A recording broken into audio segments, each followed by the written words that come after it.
خصوصی رپورٹ دیکھیے ہمارے نمائندہ رحمت اللہ گاج والا کی۔ کوئی کیا کر سکتا ہے اگر اللہ مددگار ہو تو؟ جس کو رب کریم اٹھانا چاہے اسے کوئی گرا سکتا ہے؟ ہم یہ ڈرے ڈرے سہمے سہمے پریشان فیصلہ کرنے کی طاقت نہیں، مجھے چلنا چاہیے کہ نہیں، اٹھنا چاہیے کہ نہیں، کرنا چاہیے، اٹھ باندھ کمر کیوں ڈرتا ہے؟ پھر دیکھ خدا کیا کرتا ہے۔ لوگوں سے ڈرنا، لوگوں کی طرف دیکھنا، ہر بندے کے خیالات کے مطابق ڈھلنے کی کوشش کرنا، فلانا نہ ناراض ہو جائے، فلانا نہ ناراض ہو جائے، وہ جس نے ہونا ہو جائے، بس رب رسول ناراض نہ ہو۔ توجہ جب بھی کریں رب کی جانب کریں۔ السلام علیکم جی ناظرین، ENN نیوز چینل کے ساتھ میں ہوں رحمت اللہ گاج والا۔ میں اس وقت موجود ہوں ولیج غلام علی بزدار میں، جہاں پہ یہ 40-50 گھروں پر مشتمل ایک گاؤں ہے۔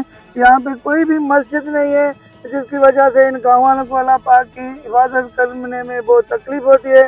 انہوں نے یہ جھوپڑا ہے، جو اس جھوپڑے کو مسجد بنایا ہوا ہے، یہاں پہ یہ اللہ پاک کی عبادت کرتے ہیں، اور یہ بچے جو قرآن مجید کی تعلیم حاصل کرتے ہیں۔ سردیوں میں گرمیوں میں ان بیچاروں کو بہت تکلیف ہوتی ہے، تو یہ ابھی ادھر جمع ہوئے ہیں اور مطالبہ کر رہے ہیں کہ کوئی اللہ پاک کا نیک بندہ کار خیر صدقہ جاریہ ادھر ایک مسجد ان کو تعمیر کروا کے دے دے، تاکہ یہ سکون سے اللہ پاک کی عبادت کر سکیں اور ان کے یہ بچے قرآن مجید کی تعلیم حاصل کر سکیں۔